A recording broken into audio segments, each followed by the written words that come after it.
What's going on, everybody? Before we jump into this video, just wanted to let you all know that we are having a giveaway. It is underway. It's going to be on my Instagram and or Facebook. You can go to both. I'm giving away $50 to 2 lucky people on each page, total of $200. All you got to do is like the page, tag 2 buddies, and that gets you signed up. That gets you entered into to doing it. And I'm doing it because I wanted to show appreciation to you guys for supporting me, and we got to 50 followers on YouTube, which I'm like I said, I just do this for fun, so I wasn't expecting really anything. So just to say thank you to you guys, give back, and I want to be able to do this more and with better, cooler stuff. So gonna continue to crank out some videos and give back to you guys in the process. So thanks. Go ahead and like, subscribe, hit the little bell, like the pages, all that good stuff. You guys know the deal.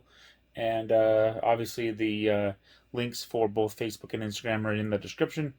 But let's get on to the freaking movie video thing stuff. Yeah.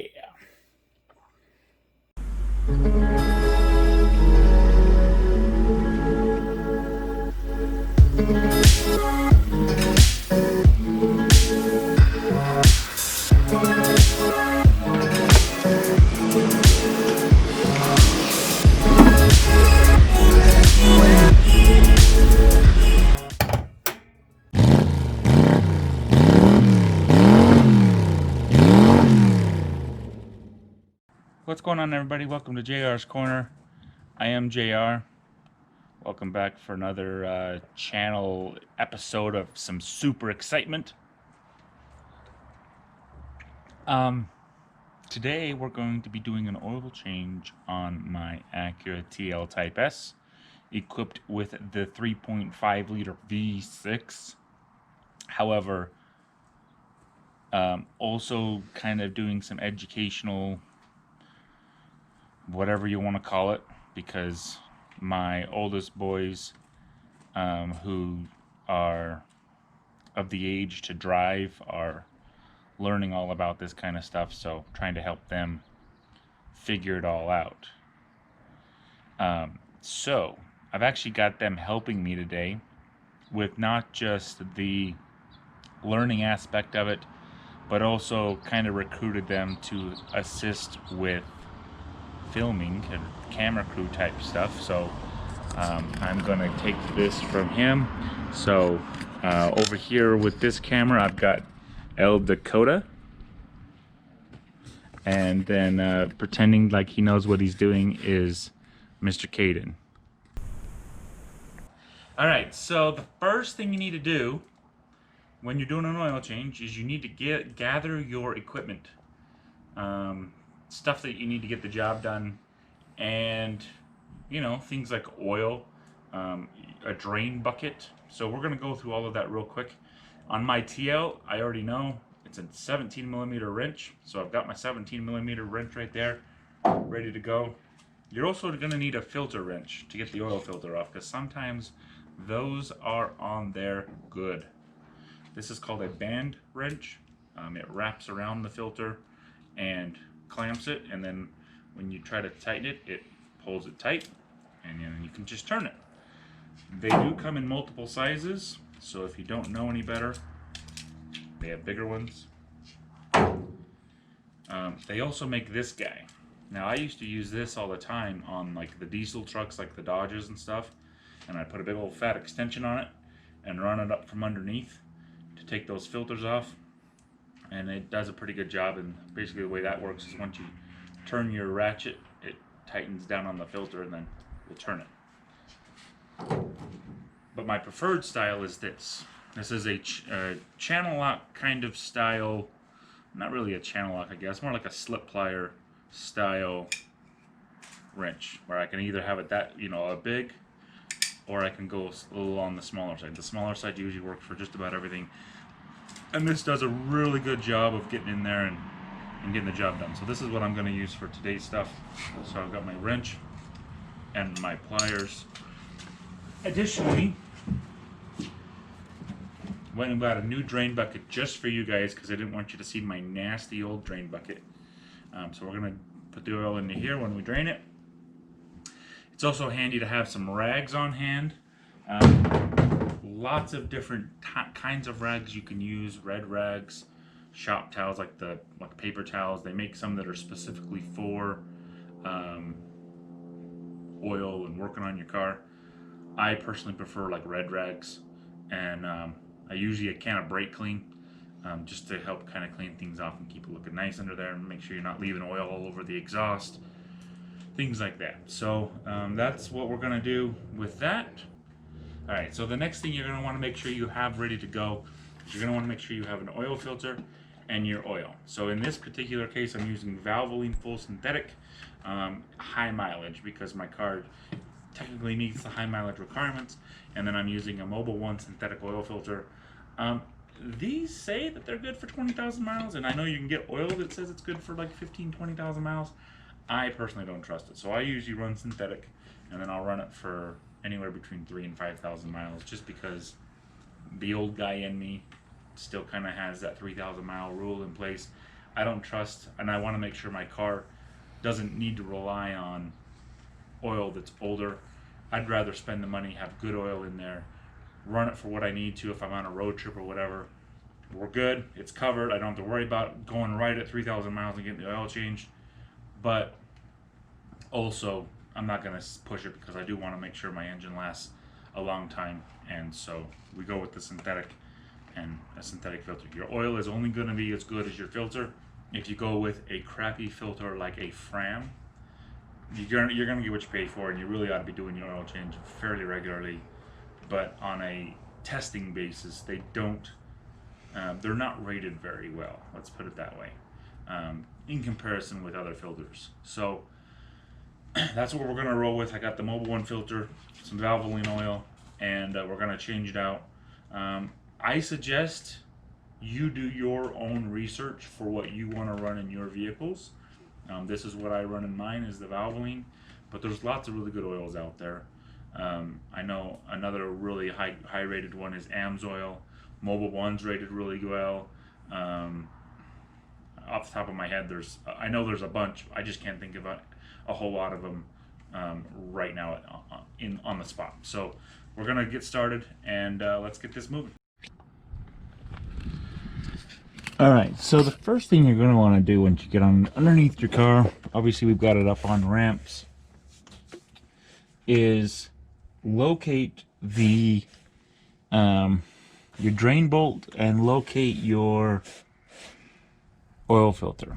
So I don't know how well we can do this.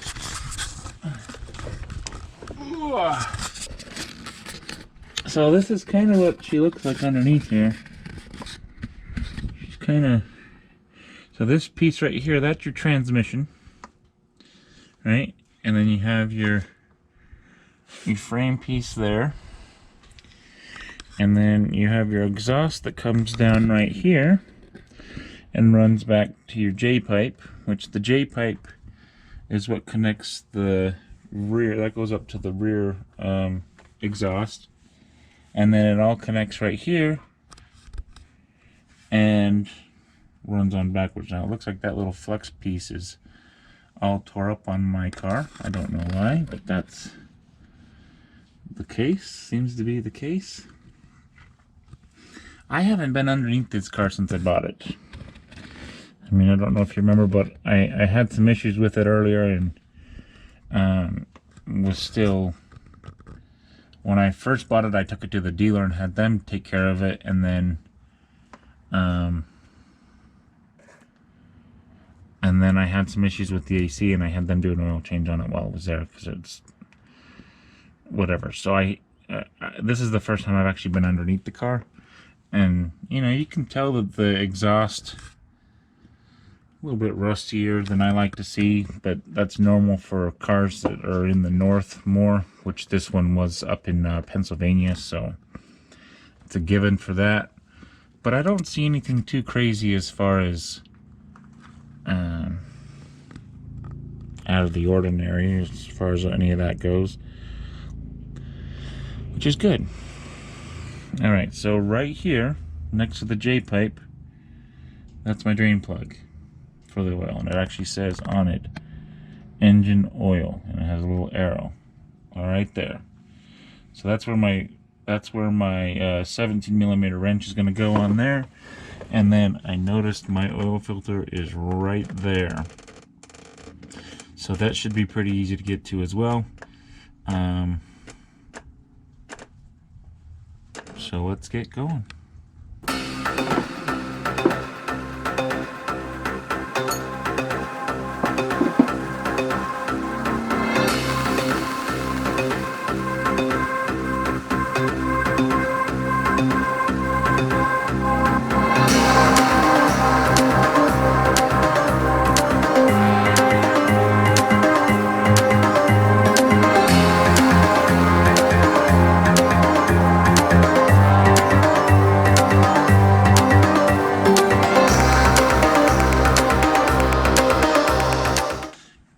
Alright, so the next piece of this, we've got the oil filter out, we've got the oil drained. You can see it's just drip draining right here. I don't know how well the camera's picking that up, but everything's drained, right? You want to make sure when you pull the oil filter out that you take a look up on where the oil filter seats and make sure that the gasket that seals the oil filter is not stuck. Because if it's stuck, it's going to leave you with a mess, and the last thing you want is a mess. It's going to not seal, it's going to leak everywhere. Not a good day. So that's what the oil filter looks like. You've got this rubber O-ring right here. That's what you're looking to find, is the old one up on the where it seats. And in this particular case, we're going to use some of this oil. It doesn't matter. You can use the oiled oil, you can use new oil, but you want to put a little bit on the O-ring. What this will do is this will keep the O-ring from pinching when you're tightening it up. Give you a nice, good seat. All right, so we're going to put this back up.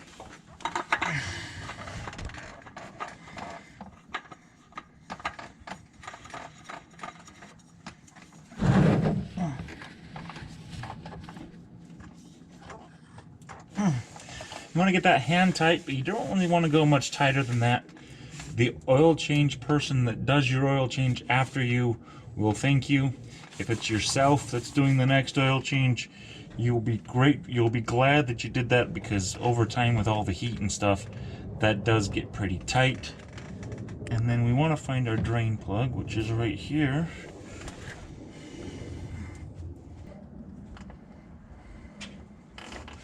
Alright, so this is our drain plug. The drain plug has a little washer called a squish washer that it sits with in the oil pan. Now, that squish washer you want to be replacing about every other oil change.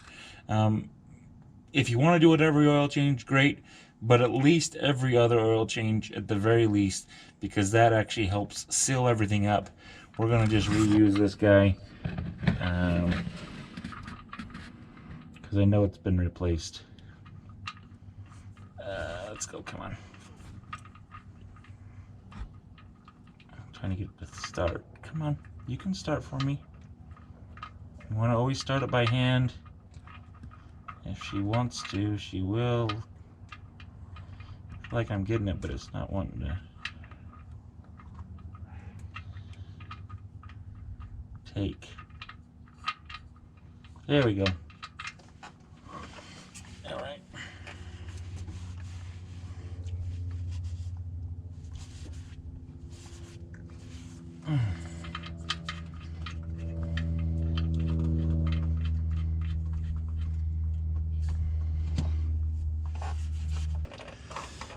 Alright, and then we're just going to snug this guy up a little bit. Again, you're not trying to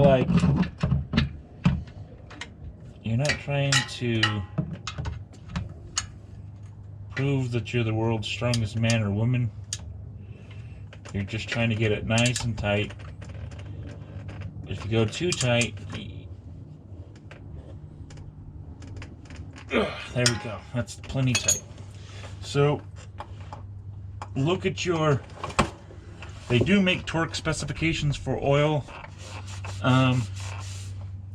drain bolts. If you're concerned about how tight it is, I would definitely look it up for your vehicle, because you don't want to necessarily overdo it. You don't want to strip those threads out, but at the same time, you also don't want to under tighten it, because you want it to make sure that you've got the tightness that is required to keep it from leaking. Now, in this particular case, you could also use like a brake clean to spray off everything if you wanted to make sure you didn't leave any residue behind. I actually forgot to get some at the store, so we're not going to use it today. I'll probably come back up later once I stop back by the store and do it again. So that's it from the bottom end. So now that we've got everything underneath all done, we've got the oil drained, we've got the filter changed, everything's good, everything's tight, everything's cleaned up. Now it's just a matter of filling it back up on this side, and then we'll be good to go. So we're going to take our filter, stick it in the fill hole, like that. You can get... Hey, cameraman. So we're going to fill that like that, and then you just start pouring your oil. My particular car, it takes about 4.5 quarts. That's what it says when you look it all up. So we're going to pour about 4.5 quarts in, and I go from there.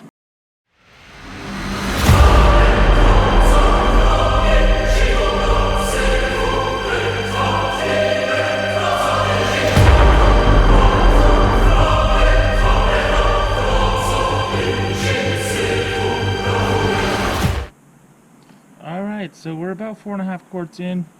We're going to check at that point. My camera crew is making fun of me because they can't say that I keep on calling the funnel a filter, and it's not. It's obviously a funnel. But I'm going to have to watch the video back to see if that's actually what's going on. And why are you shooting my belly? So,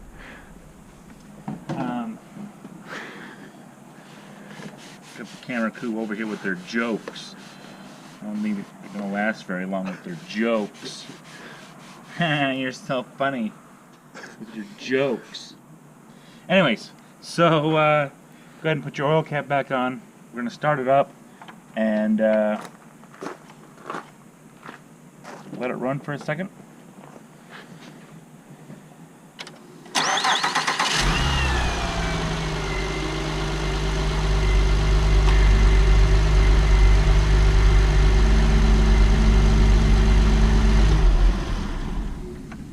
Alright, so you're just trying to start it up, let the oil kind of circulate through, let it circulate through the filter, let it get up to oil pressure, and then you want to check it and see where you're at. You want to make sure you're using a clean rag or a clean spot on your rag, because you don't want any crap getting down into your oil and your dipstick.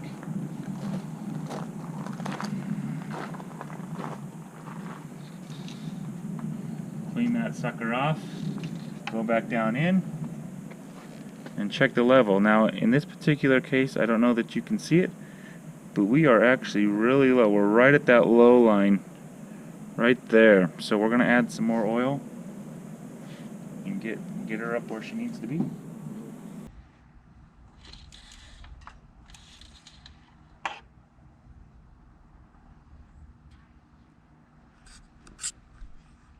Alright, so now we've added a quart. I don't know how well you can see, but you can kind of see it's right there at that top line. Should be good to go.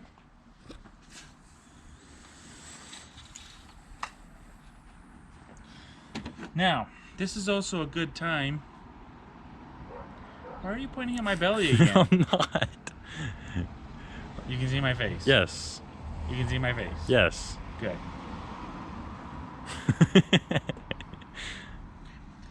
Right now is a good time to check your fluids, your other fluids.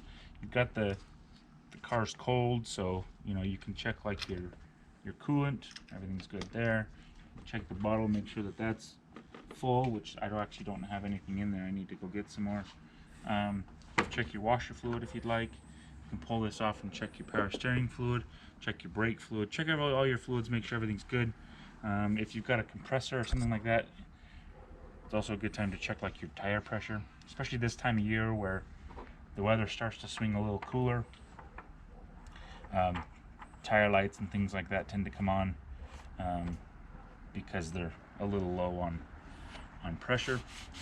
Make sure everything's all cleaned up pretty, and we're done. So the only other thing that I need to do on this to finish it is I need to clean. Good grief, it's disgusting under here.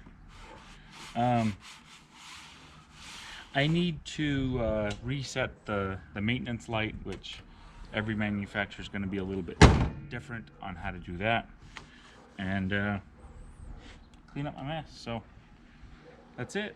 That's all there is to it. Alright, so that's all there is to it. Thank you so much for watching. I really appreciate the support there. I know this one was kind of a basic video for people who don't know how to do oil changes, and that's more than fine. I'm here to not only accommodate people who are trying to learn and want to do things themselves, but I'm also here to have a little fun and maybe do some things that are maybe not so basic. So we're gonna get into all of that here coming up pretty soon. Here we're probably a week or two away from getting into some cooler weather here in Arizona, to where I'm really gonna start cranking out some projects. I've definitely got a lot on the plate for this winter, I guess, if you want to call it that. And so a lot of fun things I got planned. I got my giveaway we're doing, so I appreciate everybody. Go ahead and go enter that giveaway. Go to Instagram or Facebook, give it a like, tag your buddies, and we'll go from there. But thanks for watching, really appreciate it. Deuces.